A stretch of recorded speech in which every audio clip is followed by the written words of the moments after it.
BJP सरकार, मोदी सरकार। खरं म्हणजे गेले 3 दिवसापूर्वी जवळजवळ 3 रुपये पेट्रोल डिझेल मागे ह्या शासनाने म्हणजे मोदी सरकारने या ठिकाणी वाढवलेले आहे। तुम्हाला माहिती असेल आज पण सकाळी 1 रुपया पेट्रोलमध्ये आणि डिझेलमध्ये 1 रुपया परत वाढ झालेली आहे। अशा पद्धतीने हे सरकार सर्वसामान्यांवरती बोजा आणत आहे। जवळजवळ 4 रुपयाची वाढ आतापर्यंत या सरकारने केलेली आहे। आमचा जेव्हा वैभवी मोर्चा होता तेव्हा आम्ही कालच सांगितलं होतं की हे सरकार अशा पद्धतीने सर्वसामान्यांना हैराण करेल की एकदा पेट्रोल डिझेल द्या पण आमचं दर वाढवलं तरी चालेल पण पेट्रोल डिझेल आम्हाला द्या, अशा पद्धतीचं भूमिका या सरकारची आहे।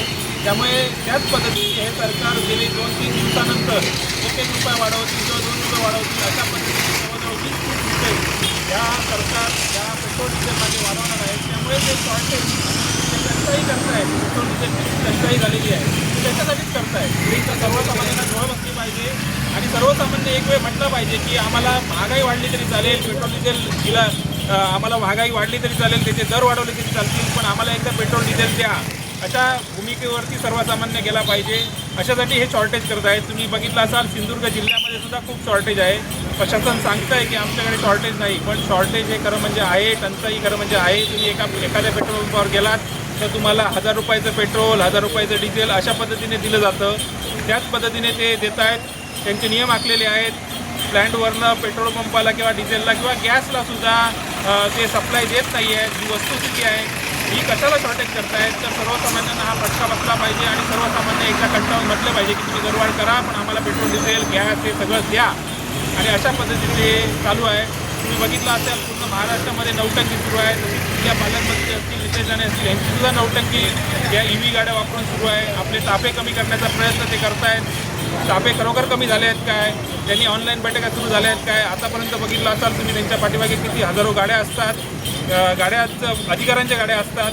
परत त्यांनी जी EV गाडी जी घेतली आहे त्याची किंमत किती आहे, त्याची जवळजवळ किंमत 25 लाख रुपये। हा बोजा कोणावर येणार आहे, शासनावर येणार आहे। शासनावरनं हा बोजा सर्वसामान्यांवरती येणार आहे। त्यामुळे ही जी नौटंकी करताय तुम्ही ते बंद करा।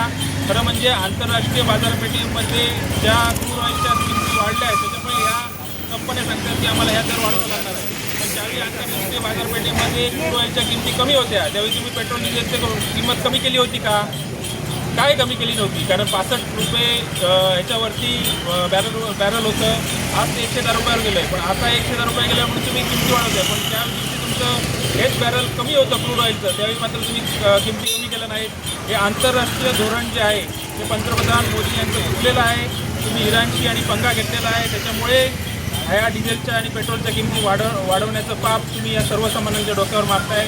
देशभक्ती म्हणून तुम्ही फक्त पेट्रोल डिझेलची महागाई वाढवलेली आहे, हा सर्वसामान्यांना फटका बसलेला आहे। यांचं पूर्णपणे धोरण जे आहे ते आंतरराष्ट्रीय चुकलेलं आहे। ज्या दिवशी मनमोहन सिंगचं सरकार होतं त्यावेळी मात्र पेट्रोल डिझेलच्या किमती किती होत्या हे तुम्ही बघितलेलं असाल, 55 रुपये 60 रुपयापर्यंत ह्या किमती होत्या। पण आज त्याच किमती जवळजवळ 100 रुपये पार केलेल्या आहात।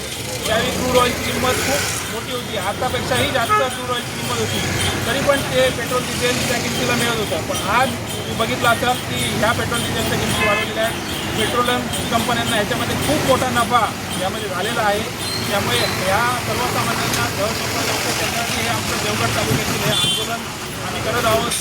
ह्या ज्या किमती वाढणार आहेत त्याचा महागाईवरती फरक पडणार आहे, ट्रान्सपोर्टच्या विषयावरती फरक पडणार आहे, भाजीपाल्याच्या विषयावरती फरक पडणार आहे। मोठ्या लोकांना याच्या झळा बसणार नाहीत। ह्या झळा बसणार आहेत कोणाला तर सर्वसामान्यांना ह्या झळा बसणार आहेत, आणि ह्या सर्वसामान्यांना झळा बसणार आहेत म्हणून आम्ही या रस्त्यावर शिवसेनेच्या माध्यमातून उद्धव बाळासाहेब ठाकरे शिवसेनेच्या माध्यमातून आम्ही रस्त्यावर आहोत। हे दरवाढ होता कामा नये अशी सर्वसामान्यांची भूमिका आहे, मागणी आहे, त्यांच्यासाठीच आम्ही या रस्त्यावर उतरलेलो आहोत। त्यामुळे सरकारने याचा विचार करून ही दरवाढ होता कामा नये, जे तुम्ही वाढवणार आहे दर ते तरी थांबवले पाहिजेत आणि जे दर वाढवले ते तुम्ही कमी केले पाहिजेत। या भूमिकेवरती आम्ही ठाम आहोत।